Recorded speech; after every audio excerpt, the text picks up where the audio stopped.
Bienvenue sur le chemin vers la maturité. Ici, nous sommes convaincus qu'en écoutant et en lisant chaque jour la parole de Dieu, nous serons transformés à son image, grandir tel qu'il veut, être tel qu'il veut. Nous sommes en train d'exploiter les livres Une vie motivée par l'essentiel, écrit par Rick Warren, sélectionné par Dr Jonathan Batso, la lecture de Grace Mouyissa. 9. Dieu aime utiliser des personnes faibles. Nous avons tous nos faiblesses et elles sont multiples. Physiques, émotionnelles, intellectuelles et spirituelles. Des circonstances indépendantes de notre volonté, telles que des problèmes financiers ou relationnels, peuvent nous affaiblir. Il est très important de savoir gérer nos faiblesses. En général, nous les nions, nous les défendons, les excusons, les cachons, ou encore elles nous mettent en colère. Tout cela empêche le Seigneur de s'en servir comme il le souhaiterait. La vision qu'a Dieu de votre faiblesse est différente. Il dit, « Mes voix sont élevées au-dessus de vos voix et mes pensées au-dessus de vos pensées. » Ésaïe 55, verset 9.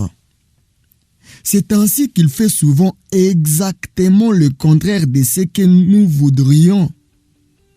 Nous pensons que le Seigneur ne veut employer que nos points forts, mais il souhaite aussi utiliser nos points faibles pour sa gloire. La Bible dit « La vision qu'a Dieu de votre faiblesse est différente. » Il dit « Mes voix sont élevées au-dessus de vos voix et mes pensées au-dessus de vos pensées. » Ésaïe 55, verset 9. C'est ainsi qu'il fait souvent exactement le contraire de ce que nous voudrions. Nous pensons que le Seigneur ne veut employer que nos points forts, mais il souhaite aussi utiliser nos points faibles pour sa gloire. La Bible dit, Dieu a choisi ce qui est faible pour couvrir de honte les puissants. 1 Corinthiens 1, verset 27.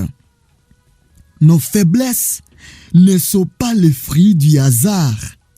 Dieu les a volontairement permises dans notre vie afin de manifester sa puissance à travers nous. La force et l'indépendance n'ont jamais impressionné le Seigneur. Il est plus intéressé par les personnes qui sont faibles et qui l'admettent. Jésus a qualifié ceux qui se reconnaissaient faibles de pauvres en esprit et il les a bénis. Matthieu 5, verset 3. La Bible cite de nombreux exemples qui montrent combien Dieu aime se servir d'êtres imparfaits et ordinaires pour accomplir des exploits malgré leurs faiblesses. Si le Seigneur n'employait que des gens parfaits, rien ne se ferait jamais, car aucun de nous n'est parfait. Le fait qu'il se sert des gens imparfaits devrait tous nous encourager. Une faiblesse ou une écharde. 2 Corinthiens 12, verset 7. Selon l'expression de Paul, n'est pas un péché, un vice ou un défaut de caractère que vous pouvez changer comme l'alcoolisme ou l'impatience. C'est une limite dont vous avez hérité et que vous ne pouvez pas changer. Elle peut être physique, handicap, maladie chronique, manque naturel d'énergie, en capacité, émotionnel, traumatisme, souvenir douloureux, caractère particulier, disposition héréditaire ou intellectuel. Nous ne sommes pas tous des êtres brillants et doués. En raison de vos limites, vous pensez peut-être jamais le Seigneur ne pourra m'employer. Mais Dieu ne se laisse pas arrêter par vos limites. Au contraire, il aime placer sa grande puissance dans des vases ordinaires. La Bible dit, ces trésors, nous les portons dans les vases faits d'argile que nous sommes pour que ce soit la puissance extraordinaire et non notre propre capacité. 2 Corinthiens 4, verset 7. Comme des vases ordinaires, nous sommes fragiles, vulnérables et nous nous brisons facilement. Mais le Seigneur nous utilisera si nous le laissons agir dans notre faiblesse. Pour que cela arrive, nous devons suivre l'exemple de Paul. Admettez vos faiblesses. Reconnaissez-les. N'essayez pas de vous convaincre que vous êtes fort et soyez honnête avec vous-même. Au lieu de vivre à côté de la réalité ou de vous trouver des excuses, prenez le temps de réfléchir à vos faiblesses personnelles. Au besoin, dressez-en la liste. Dans le Nouveau Testament, 2 grandes confessions illustrent la mentalité que nous devons avoir pour vivre sainement. La première est celle de Pierre lorsqu'il a dit à Jésus, « Tu es le Messie, le Fils du Dieu vivant. » Matthieu 16, 16. La seconde est celle de Paul qui a déclaré à une foule en admiration devant lui, « Nous ne sommes que des hommes tout à fait semblables à vous. » Acte 14, verset 15. Si vous voulez que Dieu vous emploie, vous devez savoir qui il est et qui vous êtes.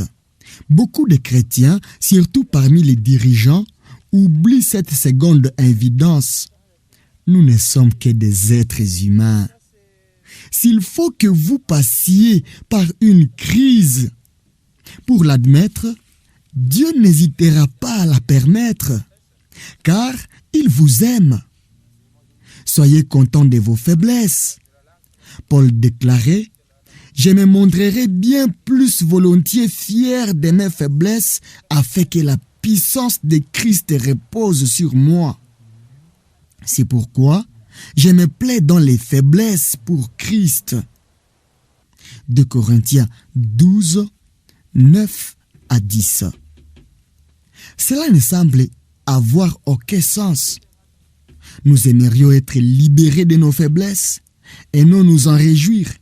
Mais en fait, le contentement prouve que nous avons foi en la bonté de Dieu et nous permet de dire « Seigneur, je crois que tu m'aimes et que tu sais ce qui est bon pour moi. » Paul nous donne plusieurs raisons d'être content de nos faiblesses naturelles. Premièrement, elle nous amène à dépendre de Dieu en parlant de sa propre faiblesse que le Seigneur avait refusé de lui enlever.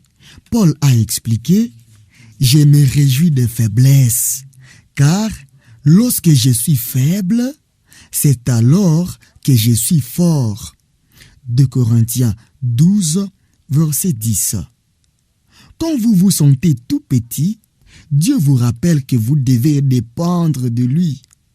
Par ailleurs, nos faiblesses nous empêchent de devenir orgueilleux. Elles nous gardent humbles. Paul a dit, « Afin que je ne sois pas enflé d'orgueil, une dure souffrance m'a été infligée dans mon corps. » 2 Corinthiens 12, verset 7. Le Seigneur met souvent une limite à quelqu'un de fort afin de l'empêcher de s'enorgueillir. La limite empêche d'aller trop vite et de dépasser les plans divins. Gédéon avait rassemblé une armée de 32 000 hommes pour combattre les Madianites. Mais le Seigneur a réduit ce nombre à 300. Les ennemis des Israélites étaient par conséquent 450 fois plus nombreux qu'eux. La bataille semblait perdue d'avance. Mais Dieu l'a permis pour qu'Israël sache que c'était la puissance de Dieu qui les sauverait et non leur propre force. Nos faiblesses encouragent aussi la communion entre les croyants. À l'inverse, notre force nous éloigne des autres et provoque notre indépendance. Je n'ai besoin de personne. Nos limites nous montrent à quel point nous avons besoin des autres. Lorsque nous nous soutenons mutuellement, nous devenons très solides. Vance Havner a dit « Comme des flocons de neige, les chrétiens sont fragiles, mais s'ils se mettent ensemble, ils peuvent bloquer la circulation. Par-dessus tout, nos points faibles nous permettent d'avoir plus d'amour pour les autres, plus de compassion et de compréhension pour leurs faiblesses et d'être plus efficaces dans le ministère. Dieu veut que vous exerciez le ministère de Christ, ce qui implique que les autres trouveront la guérison dans vos blessures. Les plus beaux messages de votre vie et vos services les plus efficaces prendront racine dans vos blessures les plus profondes. Ce qui vous met mal à l'aise, vous fait le plus honte et dont vous avez le moins envie de parler, c'est précisément ce que Dieu va utiliser pour guérir les autres. Le grand missionnaire Hudson Taylor a fait le constat suivant.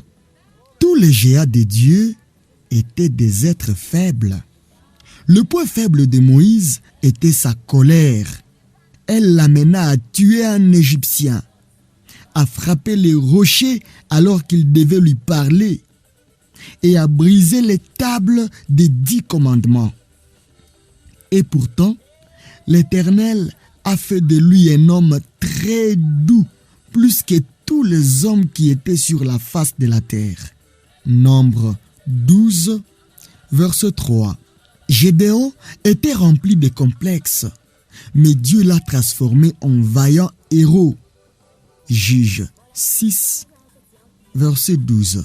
Abraham avait peur. À 2 reprises, il a présenté sa femme comme sa sœur pour se protéger, mais le Seigneur a fait de lui le père de tous ceux qui croient. Romains 4, verset 11. Pierre, l'impulsif et le lâche, est devenu un roc. Matthieu 16, verset 18. David, l'adultère, a fait place à un homme selon le cœur de Dieu. Acte 13, verset 22. Et Jean, l'un des fils du tonnerre, est aujourd'hui surnommé l'apôtre de l'amour. La liste n'est pas terminée. Le temps me manquerait pour parler de Barak, de Samson, de Jephthé, de David, de Samuel et des prophètes qui, par la foi, vainquirent des royaumes. Hébreux 11, 32 à 34. Dieu aime changer la faiblesse en force. Il désire prendre votre plus grande faiblesse et la transformer. Parlez franchement de vos points faibles. Le ministère commence par la fragilité. Plus vous vous montrerez tel que vous êtes, sans être sur vos gardes, plus vous parlerez de vos luttes. Et plus le Seigneur pourra vous employer pour servir les autres. Dans toutes ses lettres, Paul s'est montré tel qu'il était. Il faisait part honnêtement de ces échecs, je ne fais pas de bien que je veux et je fais le mal que je ne veux pas. Romains 7, verset 19. De ces sentiments, nous vous avons largement ouvert notre cœur. 2 Corinthiens 6, verset 11. De ces déceptions, nous étions écrasés à bout de force, au point même que nous désespérions de conserver la vie. 2 Corinthiens 1, verset 8. De ces peurs, j'ai été faible, craintif et tout tremblant chez vous. 1 Corinthiens 2, verset 3. Évidemment, la fragilité est risquée. Il est parfois effrayant de faire tomber les murs derrière lesquels on se cache et d'ouvrir sa vie aux autres. Lorsqu'on révèle ses échecs, ses sentiments, ses déceptions et ses peurs, on court le risque d'être rejeté. Mais les bénéfices valent la peine de courir ces risques. La fragilité nous libère des grands poids. Le fait de nous confier aux autres diminue la tension, calme nos peurs et représente le premier pas vers la libération. Nous avons objectifs et idées à méditer. Dieu travaille mieux en moi lorsque je reconnais ma faiblesse.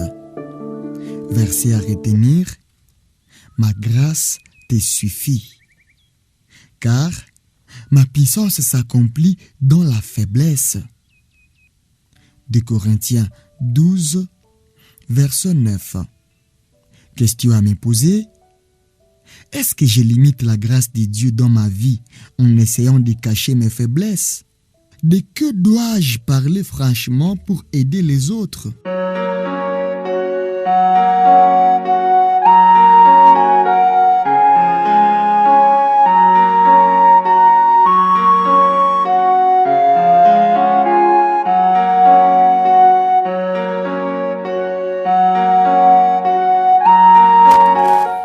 Merci d'avoir suivi cette capsule.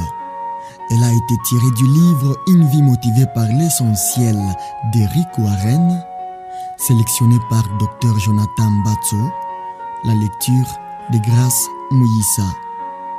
Dans la suite des lectures, nous allons entamer le 5e objectif. Vous avez été fait pour accomplir une mission. Le fruit du juste est un arbre de vie, et celui qui gagne des âmes est sage. Proverbe 11, verset 30. Vous êtes sur le chemin vers la maturité. Ici, nous sommes convaincus qu'en écoutant et en lisant chaque jour la parole de Dieu, nous serons transformés à son image, grandir tel qu'il veut, être tel qu'il veut. Nous avons hâte d'attendre les témoignages des vies transformées par l'écoute de l'Évangile. Grâce et paix au Fils de Dieu.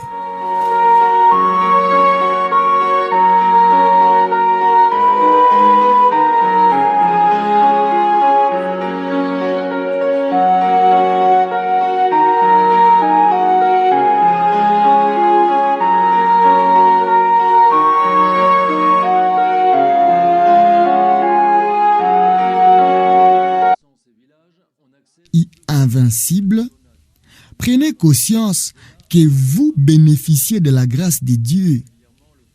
Lorsque Satan vous montre vos points faibles, soyez d'accord avec lui et remerciez le Seigneur qui comprend vos faiblesses. Hébreux 4, verset 11. Ainsi que le Saint-Esprit qui vous aide. Romains 8, verset 26. Parfois, Dieu change même un point fort en faiblesse afin de vous employer encore plus. Jacob était un manipulateur qui a passé sa vie à comploter, puis à fuir les conséquences de ses stratagèmes.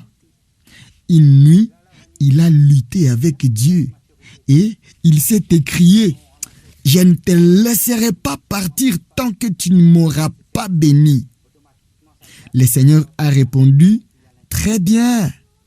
Mais ensuite, il a pris sa cuisse et lui a déboîté la hache.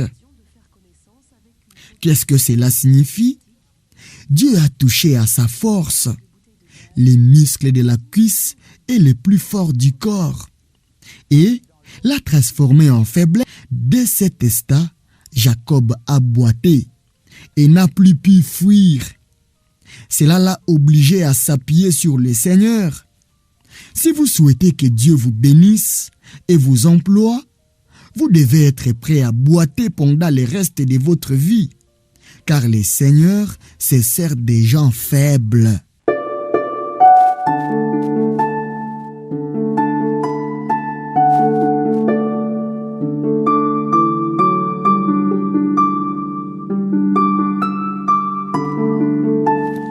Jour 35. Définir mon objectif et idée à méditer. Dieu travaille mieux en moi lorsque je reconnais ma faiblesse. Verset à retenir: ma grâce te suffit, car ma puissance s'accomplit dans la faiblesse. 2 Corinthiens 12, verset 9. Question à me poser: est-ce que je limite la grâce de Dieu dans ma vie en essayant de cacher mes faiblesses? De que dois-je parler franchement pour aider les autres?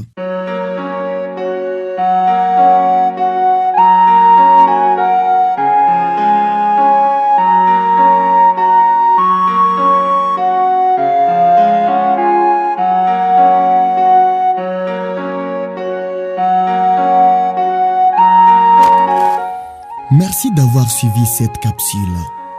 Elle a été tirée du livre Une vie motivée par l'essentiel d'Eric Warren, sélectionné par Dr Jonathan Batso, la lecture de Grace Mouyissa.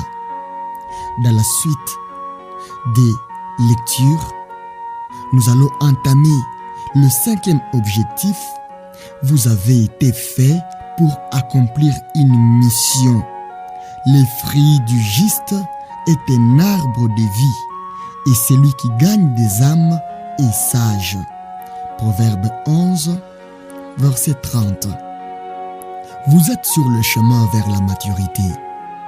Ici, nous sommes convaincus qu'en écoutant et en lisant chaque jour la parole de Dieu, nous serons transformés à son image. Grandir veut être tel qu'il veut. Nous avons hâte d'attendre les témoignages des vies transformées par l'écoute de l'Évangile. Grâce et paix au Fils de Dieu.